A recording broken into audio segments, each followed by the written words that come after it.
Esse case construído, eu queria que você primeiro colocasse como é que foi essa estratégia. Realmente, foi um trabalho que a gente começou a fazer em 2009. É considerado um trabalho precursor e tem nos dado muito trabalho desde então.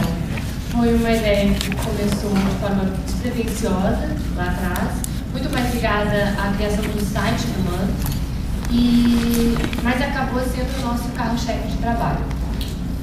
Eu acho que eu trouxe uma apresentação que é simplesmente aproximar a figura do técnico da seleção, ou melhor, na época técnico do Corinthians, a do torcedor e trazer informações sobre o dia a dia dele, o dia a dia do futebol, como é que todo esse trabalho é feito. E que muitas vezes as pessoas, os torcedores principalmente, não têm contato, porque eles acabam sempre tendo as informações que saem no pré-jogo, na imprensa, o jogo e a coletiva, no máximo uma matéria ou outra. Mas o dia a dia eu consegui vivenciar. Quando a gente fez isso, a primeira ideia, até o próprio Mano foi resistente.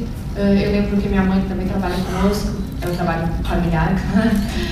Mas ela riu e disse: quem é que vai querer seguir o Mano Menezes? Eu olhei para ela e disse: olha, eu acho que a gente vai ter um... Coisa de esposa, né? É coisa de esposa. Até hoje ela não entende quem segue, ela acha muito estranho. Mas nas primeiras semanas nós já tínhamos 30 mil. Em um ano a gente já tinha passado a barreira de 1 milhão. Nós lançamos em abril, em setembro a gente já tinha alcançado 1 milhão de seguidores. E alguns trabalhos foram emblemáticos para construir esse perfil. Para convencer o Mano, por exemplo, eu tive que buscar referências desde o Twitter do presidente Barack Obama, até coisas que nós não gostaríamos de fazer, como o Shaquille O'Neal, que, por exemplo, tinha se envolvido em polêmicas de twittar durante os jogos. E com base nisso, a gente também, e o Twitter da CNN, que eu acabei de citar, a gente acabou criando o perfil para o Mano. Como vocês podem ver ali, depois de um ano a gente tinha 1 milhão e 500 mil seguidores. Nós tínhamos sido apontados pelo Daily Telegraph da Inglaterra como um dos 10 twitters mais influentes do mundo. Nós tínhamos ido para a MTV como um dos 5 twitters do ano, que também é uma coisa interessante se você considerar o público jovem, que é o público de Twitter, que também é um torcedor que a gente está tentando atrair com essas novas mídias, para que ele seja fiel ao seu time. Mas eu acho que o mais importante de todos esses títulos, dessas experiências exclusivas que a gente também tentou proporcionar, você vai me perguntar o que é uma experiência exclusiva. Alguém que tem um Twitter ou que segue alguém, ela quer ter uma informação privilegiada, ela quer se sentir mais próximo do que através de um jornal ou um site. A gente trabalhou bem, o que ele queria, se ele queria twittar antes de jogo, se ele não queria dar essa ideia de que ele estaria desviando a atenção, se ele iria falar pós-jogo, se ele responderia especificamente cada um dos torcedores, se seriam respostas amplas. Criar uma linguagem também é muito importante, porque cada um fala de uma maneira diferente. Eu, por exemplo, tenho um perfil no Twitter, e se você comparar o meu e o do Mano, ele é completamente diferente. A gente fala de outro jeito, mesmo que a maioria das coisas eu escrevo com ele, é um Twitter feito a 4 mãos, mas é como se fosse dupla personalidade virtual. Mas funciona. Por quê? Porque a gente estabeleceu bem isso, a gente conversa muito sobre isso, e é muito fiel ao que ele é. E é isso que eu acho que é essencial na criação de um perfil que vai funcionar para uma pessoa pública, que vai funcionar para ser usado profissionalmente. E por último, eu acho que a estratégia de comunicação é importante.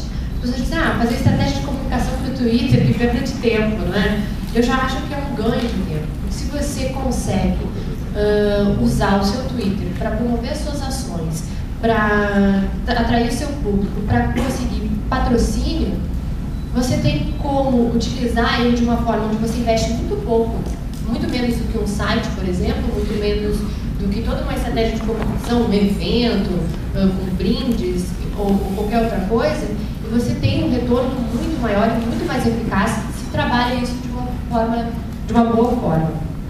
Falando sobre a diferença entre pessoal e profissional, ontem à noite a gente teve um caso no Twitter que eu acho interessante citar, que é o caso do Ronaldo. Ontem, não lembro aproximadamente que horas era, ele anunciou oficialmente que ele reconhecia a paternidade de um filho dele, que ele teve com uma licenciatura. Analisando isso, eu parei pensando, por que será que ele fez assim? Tem duas alternativas. Porque, aliás, acho que as duas podem ser usadas. Porque é uma forma rápida, São 140 caracteres, ele não precisa dar um texto muito longo sobre isso, ele não precisa fazer um release informativo com 4 parágrafos, ele não precisa desenvolver muito tempo, é informação pura e simples. E 2, porque assim como a empresa estava recebendo na mesma hora aquela informação, todos os fãs dele também estavam recebendo. Ou seja, ele não corria o risco de mandar um release e essa matéria ser interpretada de uma forma negativa ou até trazendo outras histórias negativas em relação à imagem dele, e assim essa informação fosse passada para o seu torcedor, que já receberia ela de outra forma. Cada um escolhe os seus aplicativos, como quer receber a informação, de quem quer receber e a que momento quer ter essa informação. No Twitter hoje eu posso escolher os principais sites que eu quero seguir, que servem para mim. Eu posso escolher os times, eu posso escolher as pessoas que são relevantes para o meu trabalho, para a minha vida pessoal. E eles me mandam uma informação, eu não preciso nem me dar o trabalho de sair buscando no site de cada um, o que cada um está fazendo. A informação chega até mim. E isso que acontece hoje com os internautas. Se eles podem fazer isso, por que não um time utilizar isso para lançar os seus produtos, para falar sobre as suas iniciativas, as suas contratações, promover e atrair esse torcedor, para fidelizá-lo de uma outra forma? Mas o que é mais relevante para mim nisso, e eu acho que ainda não está sendo feito, é a questão da orientação. A maioria dos jogadores de futebol hoje tem Twitter. Se não tem, vão ter até 2014. E aí? Eles vão ficar falando todos os dias, eles vão dizer o que eles quiserem, eles vão fazer isso até correndo o risco de prejudicar a própria carreira, sem ter uma orientação. Eu não estou falando de censura, não estou falando de proibido, não estou falando de nada disso. Eu estou falando sobre orientar, do alcance que o Twitter tem, da diferença que ele tem para outras redes como o Orkut ou o Facebook, que você pode controlar quem recebe a informação.